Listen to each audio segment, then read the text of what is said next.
بسم اللہ الرحمن الرحیم۔ السلام علیکم۔ عورتوں میں حیض کی ابتدا کیسے ہوئی؟ کیا یہ لڑکیوں کے لیے سزا ہے؟ کیا یہ سچ ہے کہ حضرت حوا سلام اللہ علیہا کو سب سے پہلے حیض آیا، جو اللہ کی طرف سے ان کے لیے سزا تھی؟ کیا حیض کی ابتدا بنی اسرائیل سے ہوئی؟ کیا بنی اسرائیل سے پہلے عورتیں حیض سے پاک تھیں؟ آج کی ویڈیو انتہائی تحقیق کے بعد بنائی جا رہی ہے، جس میں ہم اپنے ناظرین کو قرآن و حدیث اور مستند روایات سے ان سب سوالات کے جواب دیں گے۔ اصل میں اس موضوع پر بات کرنا اس لیے بھی ضروری ہے کہ آج کل بہت سی ویڈیوز پھیل رہی ہیں کہ جن میں غیر مستند روایات پیش کر کے سادہ مسلمانوں کو گمراہ کیا جا رہا ہے۔ ایسے ہی ویڈیوز دیکھ کر ہم سب اپنی ماں حضرت حوا سلام اللہ علیہا پر برائی باندھ دیتے ہیں۔ آپ سے گزارش ہے کہ اس ویڈیو کو پورا دیکھیے گا تاکہ دوبارہ کبھی کوئی بھی آپ کو اس موضوع پر گمراہ نہ کر سکے۔ حضرت عبد الرزاق اور مسند اسحاق میں حضرت عبداللہ بن مسعود رضی اللہ تعالیٰ عنہ اور حضرت اسماء بن ابی بکر سے روایت نقل کی گئی ہے کہ بنی اسرائیل کی عورتوں کو یہ اجازت تھی کہ وہ بھی مردوں کے ساتھ مسجد میں جا کر نماز پڑھا کرتی تھیں۔ مردوں اور عورتوں کے درمیان ایک پردہ ہوتا تھا۔ پھر ایک دن ایک لڑکی اپنی ایڑیاں اٹھا کر مردوں میں اپنے یار کو دیکھنے لگی، اور پھر اس نے یہ روزانہ کا معمول بنا لیا۔ اس کی دیکھا دیکھی سبھی عورتیں اپنی مسجد میں آتی اور پھر ایڑیاں اٹھا کر پردے کے اوپر سے غیر مردوں سے تاک جھانک میں لگ گئیں۔ چنانچہ ان کو مسجد میں جانے سے ایسے روکا گیا کہ ان پر حیض مسلط کر دیا گیا۔ اب کچھ لوگ اس روایت سے یہ سبق لیتے ہیں کہ حیض کی ابتدا ہی بنی اسرائیل سے ہوئی، جو کہ غلط ہے، کیونکہ مفسرین اس روایت کی تفسیر میں لکھتے ہیں کہ یہ حیض عام نہیں تھا، بلکہ بنی اسرائیل کی عورتوں کو مسجد میں گناہ کرنے کی اللہ پاک نے ایسے سزا دی کہ 4 ماہ تک مسلسل صبح شام وہ عورتوں حیض کی کیفیت میں رہیں اور مسجد میں آنا بند کر دیا۔ پھر جب اللہ پاک نے ان کی توبہ قبول کی تو یہ عذاب ان پر سے ختم ہوا۔ صحیح احادیث مبارکہ سے یہ ثابت ہے کہ عورتوں میں حیض کی ابتدا روزے اول سے ہے۔ آئیے اس بارے میں 2 احادیث مبارکہ بیان کرتے ہیں کہ جن سے ثابت ہوگا کہ حیض کی ابتدا پہلے دن سے ہی ہے، نہ کہ بنی اسرائیل سے اس کی ابتدا ہوئی۔ حضرت عائشہ رضی اللہ تعالی عنہا حجۃ الوداع میں اللہ کے رسول صلی اللہ علیہ وآلہ وسلم کے ساتھ حج کے ارادے سے نکلیں۔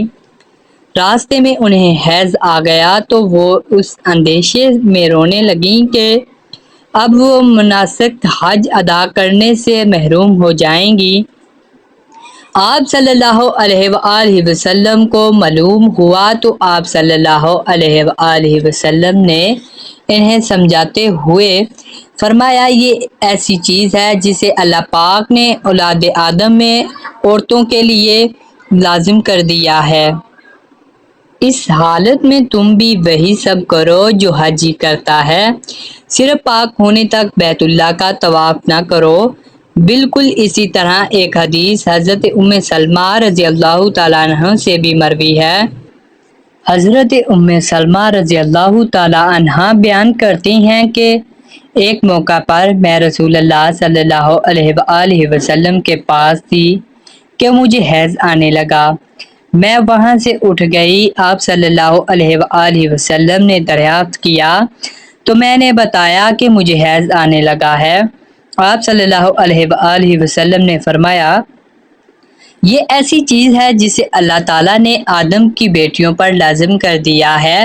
اس موضوع پر امام بخاری رحمۃ اللہ علیہ نے بخاری شریف میں ایک باب بھی قائم کیا ہے کہ جس کا نام حیض کا آغاز کیسے ہوا ہے۔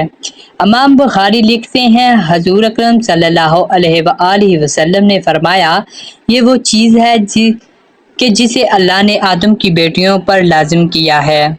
امام بخاری مزید لکھتے ہیں کہ بعض لوگ کہتے ہیں کہ حیض کا آغاز بنی اسرائیل سے ہوا، جبکہ اس معاملے میں نبی کریم صلی اللہ علیہ وآلہ وسلم کا ارشاد زیادہ معتبر ہے، چونکہ حضور صلی اللہ علیہ وآلہ وسلم نے فرمایا کہ اللہ نے حیض کو آدم کی بیٹیوں پر لازم کیا ہے، اور اس لیے بنی اسرائیل سے پہلے بھی حضرت آدم کی اولاد میں حیض موجود تھا۔ علامہ ابن حجر عسقلانی اور فتح الباری میں بھی یہی ثابت کیا گیا ہے کہ حیض ابتدائی تخلیق سے عورتوں کو آتا رہا ہے۔ اب بات کرتے ہیں ان روایات کی کہ جن میں یہ کہا جاتا ہے کہ حیض کی ابتدا حضرت حوا سے ہوئی اور ایسا بطور سزا ہوا۔ امام طبری رحمۃ اللہ علیہ سورۃ البقرہ کی آیت نمبر 25 کی تفسیر میں حضرت عبد الرحمن بن زید کی یہ روایت نقل کرتے ہیں کہ حضرت حوا کو پہلے حیض نہیں آتا تھا، ان کی تخلیق پاکیزہ ہوئی یہاں تک کہ انہوں نے اللہ کی نافرمانی کی اور ممنوع پھل کھایا، جس سے ان کو جنت سے نکالا گیا، اور پھر ان کو حیض اور حمل کی سزا دی گئی۔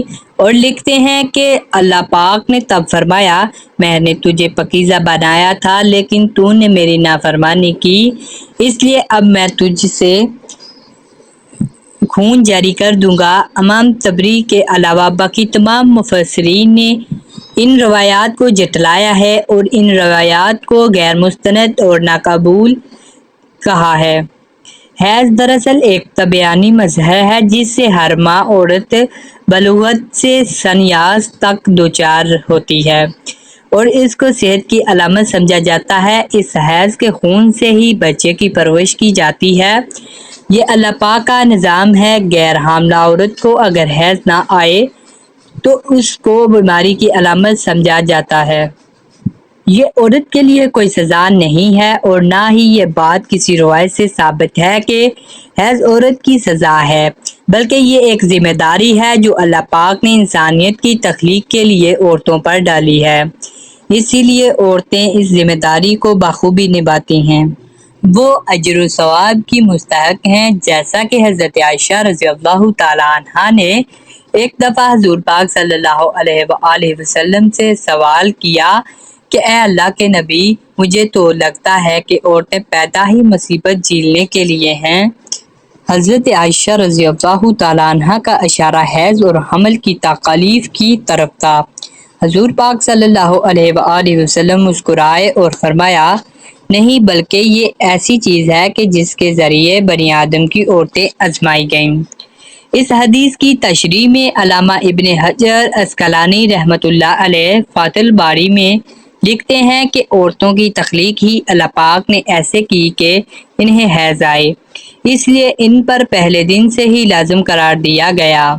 جو عورتیں اس پر صبر کریں گی تو وہ اجر کی مستحق ہوں گی، اور جو اس کو مصیبت اور برائی سمجھے گی تو وہ اللہ کی تخلیق میں عیب نکالنے جیسے گناہ کی مرتکب ہوگی۔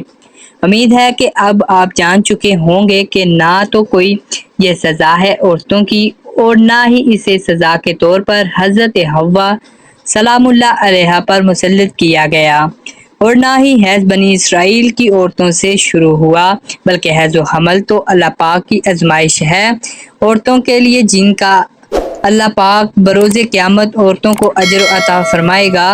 اے اللہ پاک، ہمارے تمام بہنوں کو اس آزمائش میں صبر و تحمل عطا فرما اور ہم بھی گناہوں سے بچیں اور نیک اعمال کرتے رہیں۔ کمنٹ سیکشن میں آمین لکھنا مت بھولیے گا، اور ملتے ہیں ایسی مزید ویڈیو کے ساتھ۔ اس وقت تک کے لیے اللہ حافظ۔ اللہ حافظ۔